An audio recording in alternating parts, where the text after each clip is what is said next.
আজকে এবছরে ৬৯তম শিক্ষক দিবস উপলক্ষে বিশেষ সম্মাননা এর সাথে সাথে পণ্ডিত ঈশ্বরচন্দ্র বিদ্যাসাগর সম্মান, মহারাজা বীরবিক্রম কিশোর সুশীল আচার্য তার পুত্র চারটা করা হয়েছে। প্রথমে শুধু আগে ছিল শুধুমাত্র পণ্ডিত ঈশ্বরচন্দ্র বিদ্যাসাগর সম্মান করা।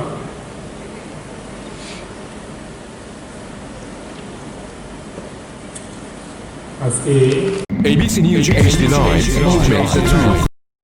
ABC News HD Live augments the truth. বিশিষ্ট শিক্ষাবিদ সিজুল রহমান এবং প্রাপক অধ্যাপক ডাক্তার শঙ্কর রায়, বিশিষ্ট চিকিৎসক ও শিক্ষাবিদ। এখন পুরস্কার গ্রহণ করছি অধ্যাপক ডাক্তার শঙ্কর রায়। আমরা জোরে কর্মকালীতে তাদের সম্মান স্বরূপ আমরা দিচ্ছি একটি নামপত্র, রিসা, আরোগ্য প্রতিকৃতি, ঐতিহাসিক চেক এবং পুস্তক স্মারক। তাছাড়াও আমাদের শিক্ষা দপ্তরে যে সহায়তা রয়েছেন তারা আছেন, তারা বিশেষ সম্মান চালু করেছেন। অগ্নিকুমার আচার্য এবং আমাদের আজকের যে দ্বিতীয় মহারাজা বীরবিক্রম কিশোর নামকে সম্মানপ্রাপ্ত হেমন্তবাসী তাকে এই আমিও নতমস্তকে প্রণাম জানাচ্ছি। ধন্যবাদ, নমস্কার। প্রাপক শ্রী জ্যোতিলাল রায় মহোদয়, বিশিষ্ট শিক্ষাবিদ ও অধ্যাপক।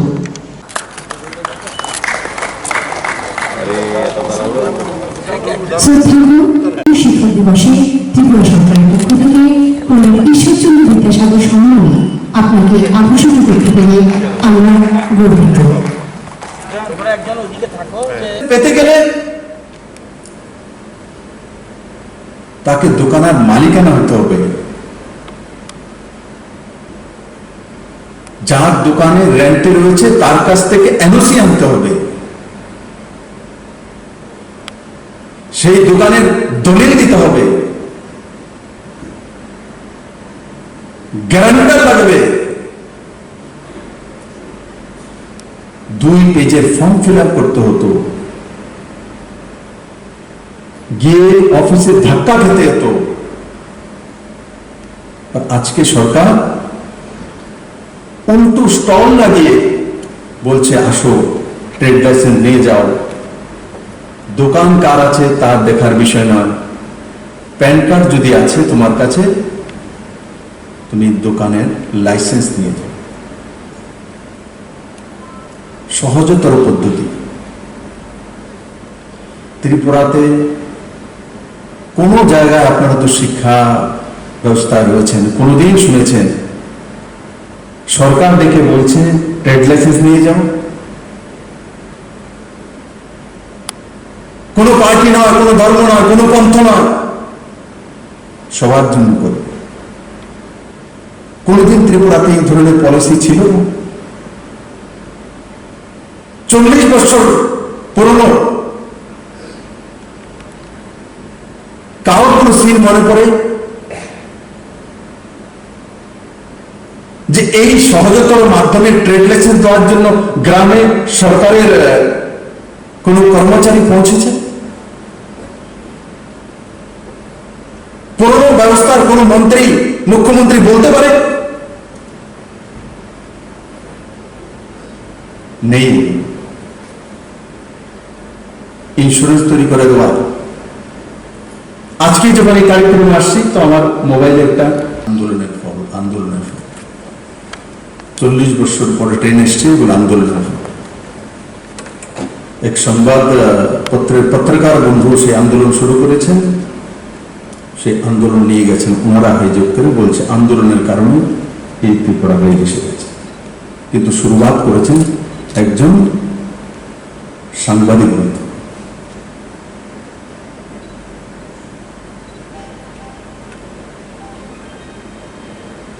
তাই বন্ধুরা, আমি আপনাদেরকে আজকের দিনে বলবো, স্কুলের সিলেবাস, স্কুলের যে কোয়ালিটি এডুকেশনের বা নতুন শিক্ষানীতি এসছে সেগুলো তো আমরা লাগু করছি, আর নিউ এডুকেশন পলিসি এই রাজ্যে তো 1 বছর আগেই লাগু হয়ে গেছে, তার মোটামুটি সেম ফ্রেম ত্রিপুরাতে চালু হয়ে গেছে।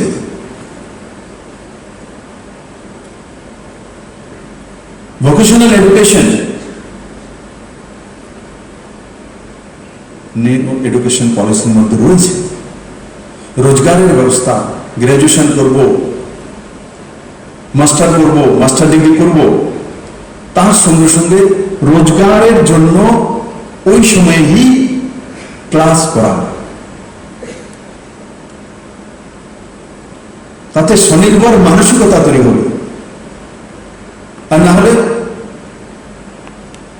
গ্রাজুয়েশন করেছি, MA করেছি, MSc করেছি, তারপরে আবার রোজগারের জন্য আলাদাভাবে কোন একটা কোর্স করতে হয় বা আলাদাভাবে তৈরি করতে হয় আরো 2 বছর 3 বছর।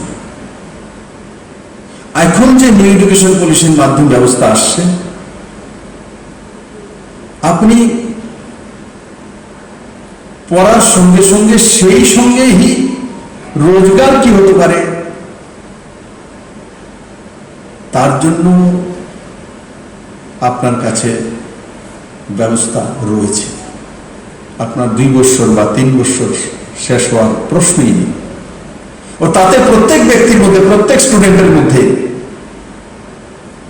এক ফেইথ, বিশ্বাস তৈরি হয়।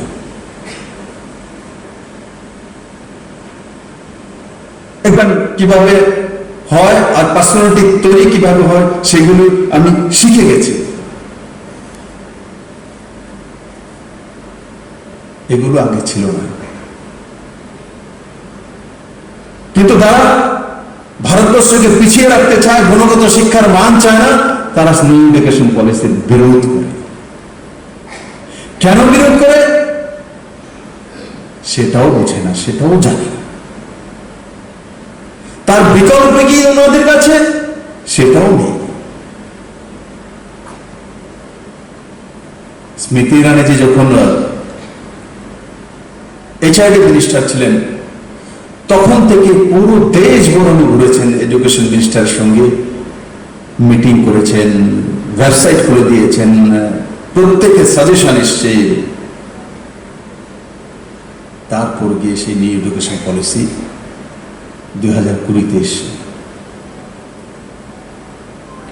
ভারতবর্ষের প্রত্যেকটি প্রান্তের প্রত্যেকটি জায়গা থেকে অন্তিম ব্যক্তি পর্যন্ত তার ইমেলের মাধ্যমে ওপিনিয়ন পৌঁছে গেছে।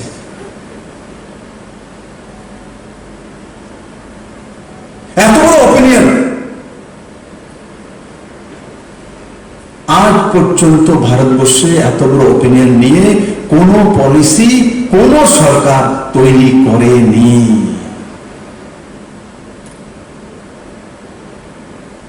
তারপরেও বলছে নিউ এডুকেশন পলিসি ঠিক নয়। আমরা তো বৎসরের পর বৎসর প্রত্যেকটি মানুষের, প্রত্যেকটি বিদ্বান ব্যক্তির, চাহে আর গ্রামে থাকুক আর শহরে থাকুক, তাদের ওপিনিয়ন নিয়ে ম্যাক্সিমাম লোক কি চাইছে ভারতবাসী সেটাকেই প্রস্তুত করেছি। আপনারা সেই বছরগুলিতে কি করেছেন? আছে আপনাদের কাছে 5000 লোকের কালেকশন, 5000 লোকের মত, 5000 শিক্ষাবিদের কোন ইমেল,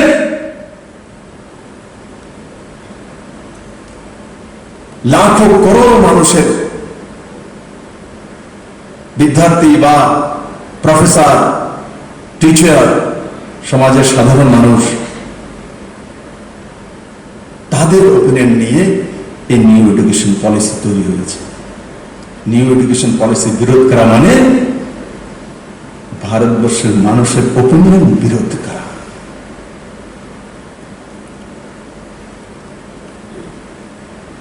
আমি আজকে আরেকটা জিনিস চাইবো আজকের দিনে, কেন্দ্র এবং রাজ্য সরকার যে সিদ্ধান্তগুলো জনহিতে নেওয়া হয় সেগুলো প্রেয়ারের সময় একবার স্কুলের কোনো একজন টিচার প্রেয়ারের পরে একবার বলা যে এই সপ্তাহে কেন্দ্র বা রাজ্য সরকার দেশের জন্য, জনতার জন্য কি করেছে।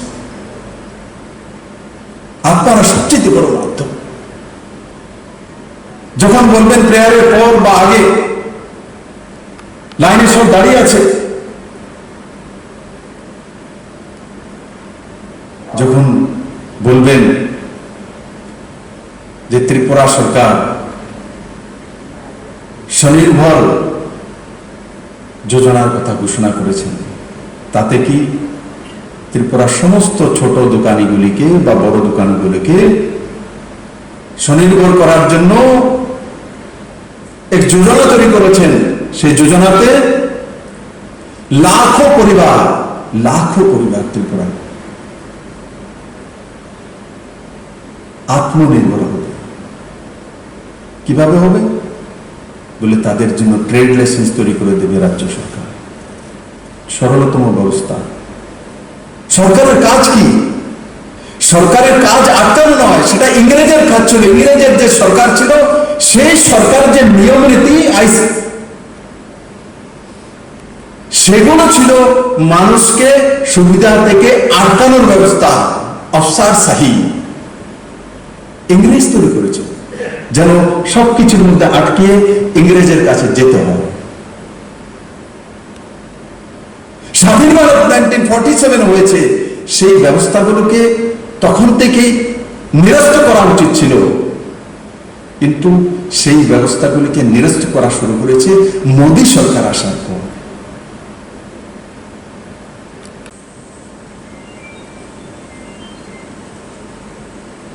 বন্ধুরা, আজকের দিনে আপনাদেরকে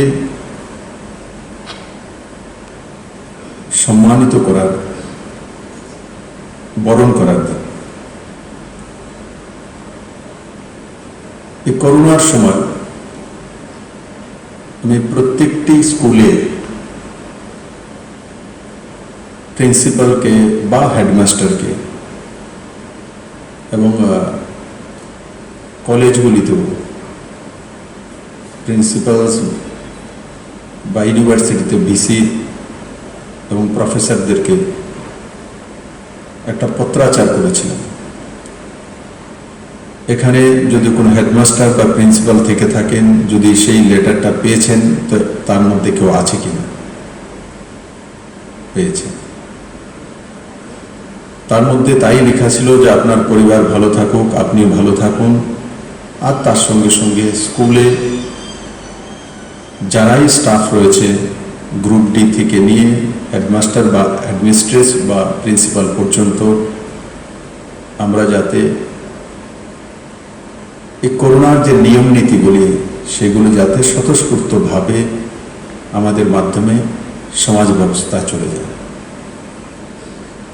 আমি আশা করি এই কাজগুলো আপনারা সুদক্ষতার সঙ্গে করতে সক্ষম হয়েছেন এবং আগামী দিনও সেটা করবেন। কারণ কি, ত্রিপুরাতে প্রায় 5,000-এর কাছাকাছি সরকারি স্কুল আছে, ছোট বড় মিলিয়ে। এর চাইতে বড় মাধ্যম আর কোনো কিছু নেই, যার মাধ্যমে সরকার জাগরুকতাকে সমাজ ব্যবস্থার মাধ্যমে, সমাজ ব্যবস্থার মধ্যে সঠিকভাবে পৌঁছে দেওয়ার ব্যবস্থা করতে পারে।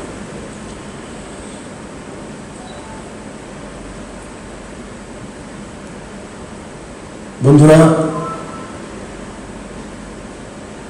শিক্ষা ব্যবস্থা, ত্রিপুরাতে শিক্ষার গুণগত মান, মাননীয় প্রধানমন্ত্রীজির যে ঘোষণা, নিউ এডুকেশন পলিসি, ও ত্রিপুরা সরকার যা যা রিফর্মস করেছেন, সেই বিষয়ে আপনারা আগেই অবগত আছেন। আর তার সঙ্গে সঙ্গে আদরণীয় শিক্ষামন্ত্রী মহোদয় এবং দপ্তরের যে ডাইরেক্টর শ্রী চাকমা আপনাদের সামনে তুলে ধরেছেন। বন্ধুরা, এই রিফর্মসগুলোর সঙ্গে সঙ্গে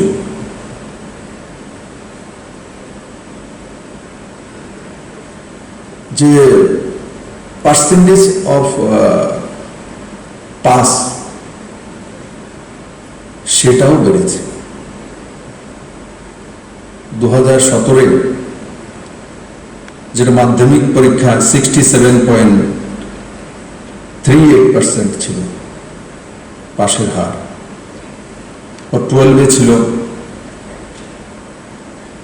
77.73%, আর 2020 সেটা মাধ্যমিকে 69.49% এবং 12 80.80%। আমি কেন বলছি, যখন কোনো রিফর্মস করা হয়, কোনো নিউ ইনিশিয়েটিভ নেওয়া হয়, তো তখন তার মধ্যে এক প্রবহমান কম্পন হয়। ওই সময়টাতে স্থির থাকা,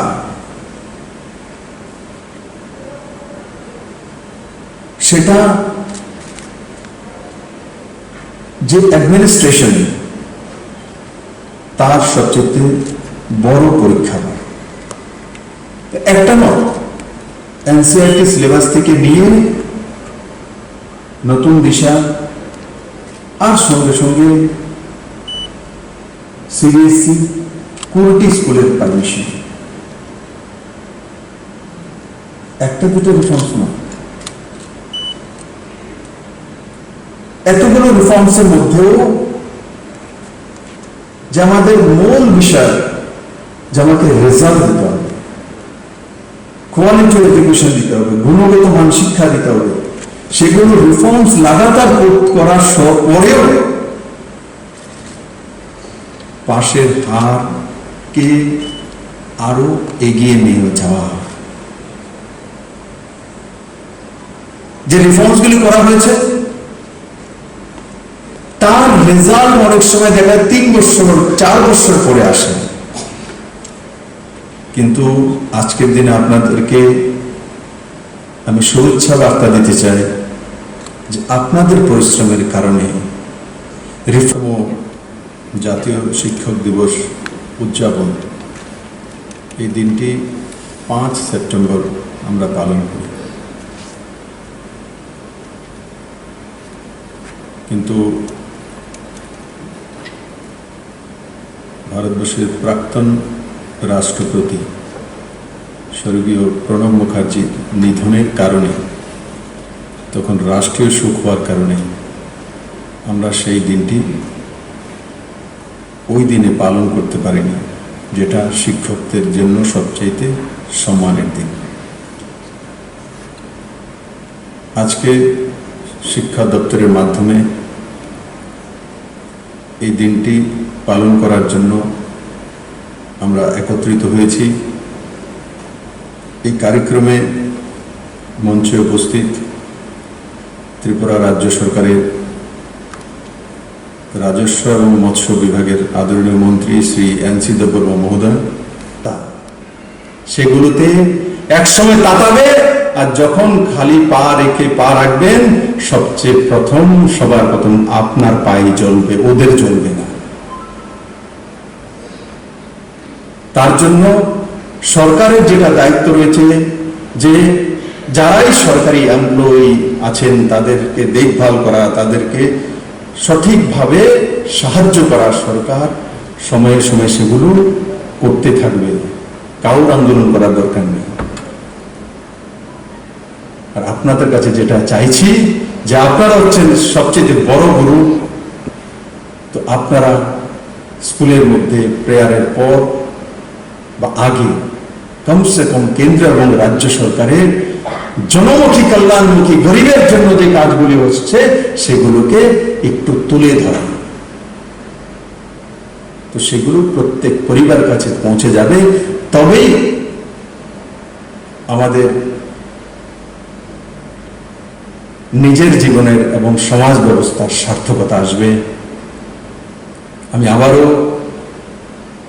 আজকের দিনের জন্য, সেটা 5 সেপ্টেম্বর হতো, কিন্তু সেটা আজকে আমরা পালন করছি, আমি রতনলাল নাথ মহোদয়ের সহকারে ওনার পূর্ণ দপ্তর এবং উপস্থিত সমস্ত শিক্ষক শিক্ষিকাদের, হেডমাস্টারদের অনেক অনেক শুভেচ্ছা জানাই। যে আপনারা ভালো থাকুন, সুস্থ থাকুন ও সমাজকে জাগ্রত করে রাখুন। কেন্দ্র এবং রাজ্য সরকারের জনমুখী কল্যাণমুখী যে কাজগুলো শিশু স্টুডেন্টদের সামনে তুলে ধরুন। আমি আশা করি আপনারা এই কাজ বলছে, বাবাকে বলে চলো পাল্টারে দেখে আইছি। আর এমন হয়েছে মা বাবা হয়তো অন্য কাউকে ভোট দেবে, তার উদাহরণ আছে, আমি এখানে নাম বলবো না, কিন্তু ছেলে মেয়ে বলছে না চলো পাল্টাই যাবে। মাকে বাধ্য করেছে যে এই চিহ্নেতে ভোট দিতে হবে। বাবাকে তালা লেগিয়ে চলে গেছে, 5টার পরে তাকে বের করব। কে করেছে? শিশুরা করেছে। তার জন্য এই যে জাগ্রততা, সেটা স্কুলের বাচ্চা ছেলে মেয়েদের মাধ্যমে বড় জাগ্রততা হতে পারে। তারা প্রভাব বিস্তার করে। আমার ছেলে মেয়ে আমার চাইতে বয়সে ছোট, আমি জন্ম দিয়েছি। একবার চোখ বন্ধ করে চিন্তা করুন তো দেখি, আপনার উপরে সবচেয়ে প্রভাব আপনার উপরে কে ফেলে? কে ফেলে? সবচেয়ে বেশি প্রভাব ফেলবে আপনার সন্তান, হয়তোবা আপনার চাইতে 20 বছরের ছোট। আমরা এমনিতে বলি যে বাড়িতে তো গৃহিণীর কথাই মানতে হয়, বেসিক্যালি যখন সন্তান চলে আসে, শিশু হোক, তার কথা মানতে হয়। তার জন্য ত্রিপুরা তৈরি করার কারিগর আপনারা। আপনাদের কাছে সেই শিশুরা রয়েছে, সেই স্টুডেন্টরা রয়েছে। তাদেরকে যখন নতুন ত্রিপুরার যে স্বপ্ন, সাবরুমের এসিজেটের স্বপ্ন, সাবরুমে বাণিজ্যিক হাব,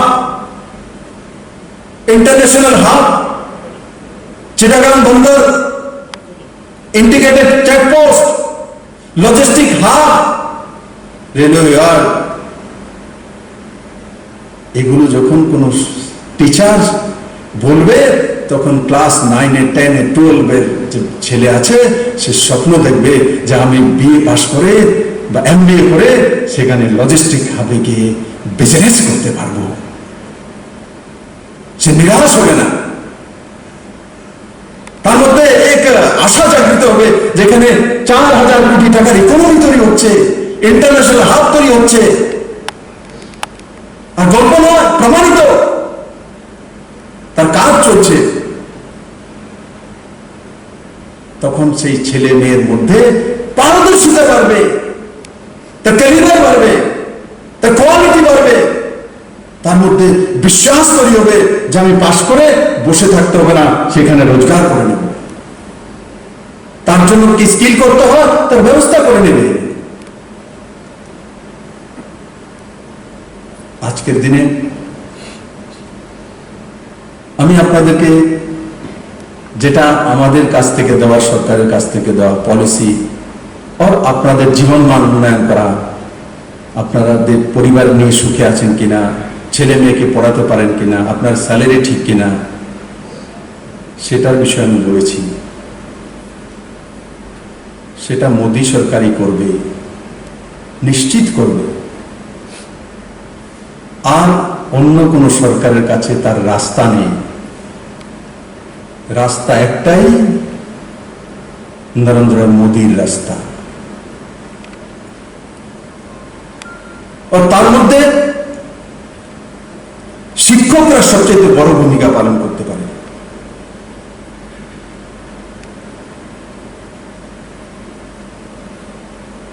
বন্ধুরা, এই রাজ্যে বহু আন্দোলন দেখেছে, তার পরিণামও দেখেছে। আপনাদের মাধ্যমে যখন এই উন্নয়নের মূল মন্ত্রগুলো সঠিক জায়গায় পৌঁছে যাবে, তো মানুষ তার অধিকার। আজকের দিনে আপনাদেরকে কিছু দেওয়ার বিষয়, মাঝে মাঝে আমার কাছে লোক আসে যে 7th পে কমিশনের স্কেল তো দিয়েছেন, বাকিগুলো তো দেননি। অ্যালাউন্স তো দেননি।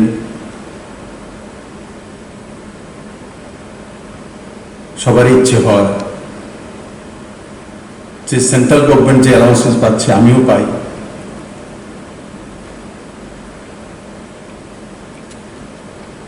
এখানে কেউ আছে এই মঞ্চে আর এখানে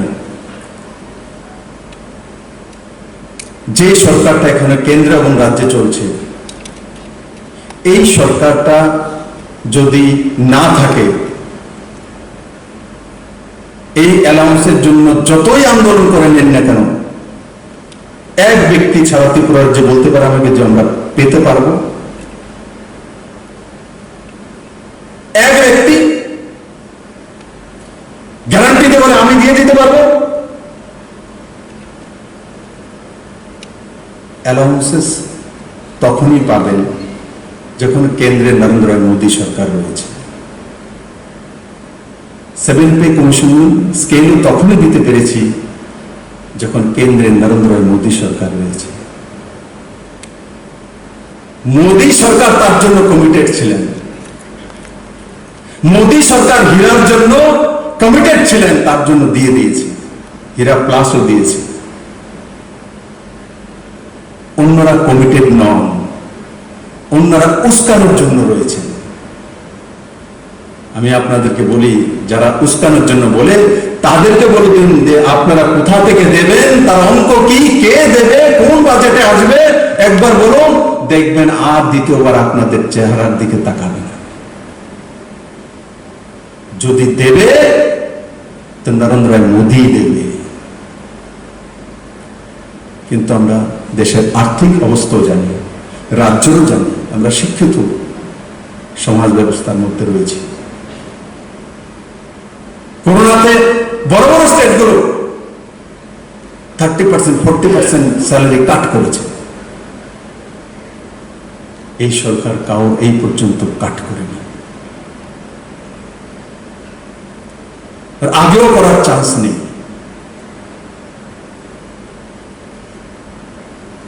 যদি অন্য কোন সরকার থাকতো, ত্রিপুরাতে পুরনো সরকার থাকতো, আমি ডায়েরিতে লিখে দিয়ে যেতে পারি যে স্যালারি কাট করতে হতো। কারণ কি, কেন্দ্র সরকার থেকে সেই সুবিধাগুলি আনার মতো তাদের মানসিকতাই ছিল না, শুধু আন্দোলনের বাহানা করে মানুষকে হয়রানি করা,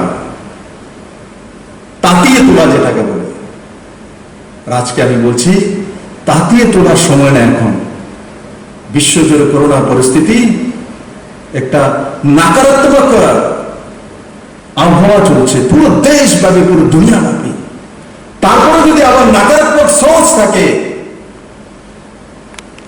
তো আমাদের বিশ্বাস সে যেটা রয়েছে, যে মানসিক শক্তি আছে, তার মধ্যে আঘাত আসে।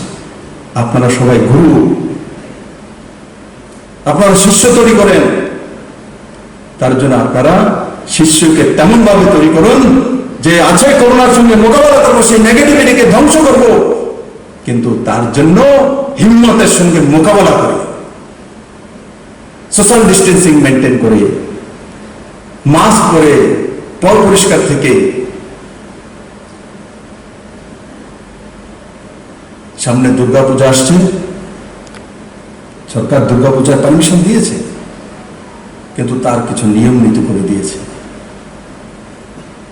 যাতে সমস্ত ছেলে মেয়েরা দুর্গাপূজায় যখন যাবে সোশ্যাল ডিস্টেন্সিং মেনটেন করে থাকে, মাস্ক পরে থাকে।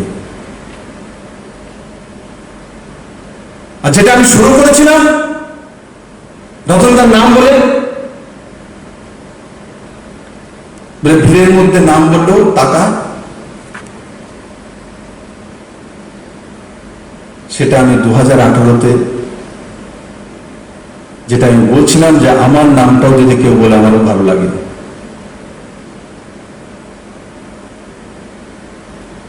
এই ছোট ছোট শিশুরা ত্রিপুরা রাজ্যে, আমি যখন 2018-এর লাস্টে মানে প্রথম দিকে নামতাম, তখন আমাকে নাম বলে আর বলতো না, দেখে বলতো ছোট ছোট শিশু, ওই দেখো মা চলো পাল্টাইতে যেতেছে। আমার নাম পর্যন্ত বলতো না, মানুষ বলতো চলো পাল্টাইতে যেতেছে। বেলকনির সামনে দিয়ে, রাস্তাতে দেখলেই ওই চলো পাল্টাই যেতেছে।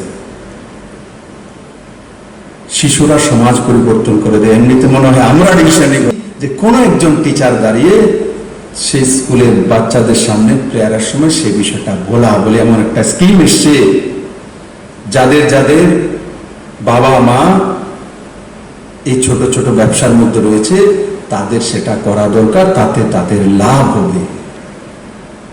জাগরুকতা। যখন ছেলে বাড়িতে গিয়ে বাবাকে বলবে, মাকে বলবে, বলে জানো আমার দিদিমণি বলেছে এটা হবে, আমার টিচার বলেছে, আমার হেডমাস্টার বলেছে, এই যোজনা হয়েছে, আর তাতে তুমি করেছো। যদি বাবা বলে আমি তো জানি না, তো ছেলে বলবে তুমি খোঁজ করো, তাতে তুমি লাভবান হবে, পরিবার লাভবান হবে, আমরা অর্থবান হব, আমরা সরকারি সুবিধা পাবো। টিচারদের খুব সহজে সবাই বিশ্বাস করে। আমিও তো ছাত্র ছিলাম, আমিও তো স্কুলে পড়েছি, যে যাই বলে দেখ, কিন্তু টিচার যখন দাঁড়িয়ে বলে এটা ঠিক, তো এসে মার সঙ্গে তর্ক করে না, দিদিমণি তো বলছি এটা ঠিক, তুমি যে কই না, যে জন্মদাতা তার সঙ্গে লড়াই করে নেই যে আমার গুরু বলেছে সেটা। তস্মৈ শ্রী গুরুই নমঃ, যে আমার গুরু বলেছে এটাই সত্য। যে জন্মদাতা মাতা রয়েছে তাকেও তর্ক করি কি। আমি আপনাদের কাছে আজকের দিনে নিবেদন করব যে একটা স্কিমের উদাহরণ দিয়েছি, এমন অনেক সুন্দর সুন্দর স্কিম রয়েছে। আরেকটা উদাহরণ দেব গরিবের জন্য। এই প্রথমবার ত্রিপুরাতে বর্গাদার যারা অন্যের জমিতে চাষ করে নিজের জীবনকে চালায়, 1 ইঞ্চ জমিন পর্যন্ত নিয়ে, কত কষ্ট দেয়। 1 ইঞ্চ জমিন নেই সেই ব্যক্তি। এ রাজ্যে অনেক ক্ষেত মজুরের জন্য আন্দোলন শুনেছি, কিন্তু এই সরকার এসে বর্গাদারের জন্য প্রথম একবারে 50,000 বর্গাদারদেরকে সাবসিডাইজড লোন, কেসিসি লোন। কোনদিন বর্গাদাররা কেসিসি লোন পেত না, কারণ কি? কেসিসি লোন পেতে গেলে জমিনের দলিল দিতে হয়, জমিনের দলিল নেই, তার জন্য কেসিসি লোন পেতে পারে না। 7% ইন্টারেস্টে, সময় মতো দিলে 4% ইন্টারেস্টে কেসিসি লোন পাওয়ার অধিকারী ছিলেন না বর্গাদার, যারা মূল পরিশ্রম করে আমাদেরকে অন্ন দেন। অধিকার তার জমির মালিক নেই।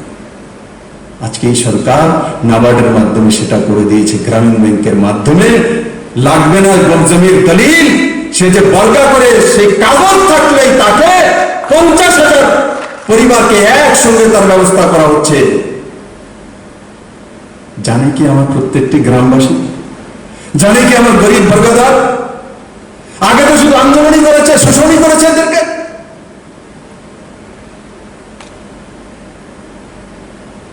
শুধু উস্কানি দিয়েছে, প্রতারণা করেছে।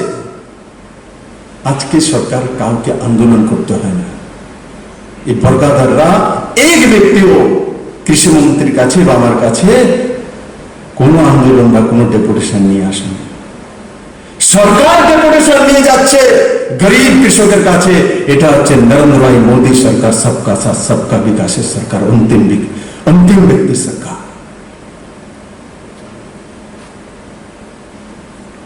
আমি আপনাদের কাছে নিবেদন করব, বলুন প্রেয়ারের পর যে 50,000 বর্গাদারকে এভাবে দেওয়া হবে, তখন দেখবেন ছেলে মেয়ে বাড়ি থেকে মা বাবাকে বলবে, আরে আমরাও তো বর্গাদার, বাবা তুমি লাভ নিয়েছো, তার ফর্ম ফিল আপ করেছো কিনা, যাও চলো প্রধানের কাছে চলো, বিডিওর কাছে চলো, এমএলএর কাছে চলো, আমাকেও পেতে হবে, আমার বাবাকেও লোন পেতে হবে, আমার বাবাকেও এস্টাবলিশ করতে হবে। বন্ধুরা, আমি তার রেজাল্ট দেখেছি 2018 ইলেকশনের আগে। আমার নাম বিপ্লব কুমার দেব। প্রত্যেক ব্যক্তির তার নামটা সবচেয়ে বেশি পেয়ারা লাগে। ভিড়ের মধ্যেও যদি কোন ব্যক্তির নাম বলে দেয় তো সে পেছনের দিকে তাকায়, আর যদি ওই করে তো 3 জনে তাকায়, সবাই বলবে কারো জন্য ডাকতেছে।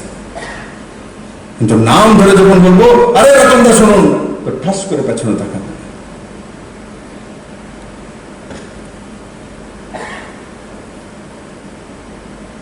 তো তার জন্য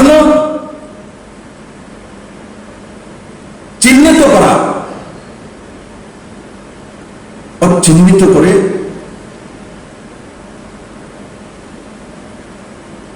সেই দিশাতে কাজ করা। আর ডিএমকে নির্দেশিত করে দিয়েছি যে এসডিআরএফ থেকে তাদেরকে সহায়তা করার জন্য। 10টা দোকান পড়ে গেছে, এসডিআরএফ থেকে সহায়তা করবে। কি করবে? 5,000 টাকা, 10,000 টাকা, তারপর অ্যাসেসমেন্ট হবে। কত টাকা দেবে? যা নিয়ম আছে তাই হবে। কিন্তু স্বনির্ভর যোজনার মাধ্যমে সে দোকান 10টার যদি আজকে ইন্স্যুরেন্স থাকতো তো সে 2 লাখ টাকা 5 লাখ টাকা তার অ্যাকাউন্টে চলে আসতো, কারোর কাছে যাওয়ার দরকার ছিল না। দাঁত থাকতে দাঁতের মর্ম কেউ বোঝে না, যখন থাকে না তখন তার মর্ম বোঝা যায়। আজকে আমাদের ছোট দোকানি ব্যবসায়ীরা যাতে পর নির্ভরশীল না হয়, এসডিআরএফ এর উপর নির্ভরশীল না হয়, তার জন্য সরকার তার মধ্যে 1,000 টাকা প্রিমিয়াম দিয়ে, এককালীন প্রিমিয়াম দিয়ে তার 1 বছরের ইন্স্যুরেন্স ফ্রি করে দিচ্ছে। যাও, ইন্স্যুরেন্স তোমাকে দিয়ে দেবে। কটা দোকানি জানে? জিএসটি রেজিস্ট্রেশন, পুরনো 40 বছরের মানসিকতা এমন তৈরি হয়, ভিখারি মানসিকতা, রিফিউজি মানসিকতা তৈরি করা হতো। কি কি বলবে ওরা? বলবে যে জিএসটি রেজিস্ট্রেশন কি দরকার? তোমার ছোট্টখাটো দোকান আছে, জিএসটি রেজিস্ট্রেশন তো বড় বিজনেসম্যানরা করে। আর এমনিতেও জিএসটি রেজিস্ট্রেশনে আমাদের এখানে 20 লাখ টাকা রোজগার পর্যন্ত কি আছে? এক্সাম্পটেড আছে ত্রিপুরা।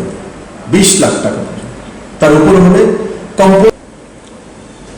বর্তমানে এই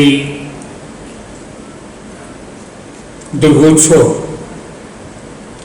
এই উৎসবের সময়ে এই পূজা পার্বণের উৎসব মুখর মুহূর্তে সবাইকে আবারও এই দুর্গোৎসবের প্রাক শুভেচ্ছা, অভিনন্দন। আমরা জানি এবং একটু আগে মাননীয় শিক্ষামন্ত্রী এই রাজ্যের শিক্ষার অগ্রগতির বিস্তারিত তথ্য তুলে ধরেছেন। আমরা ত্রিপুরাবাসী এতেই আমরা আশা করব আগামী দিনগুলোতে আমাদের সত্য অত্যন্ত ত্রিপুরা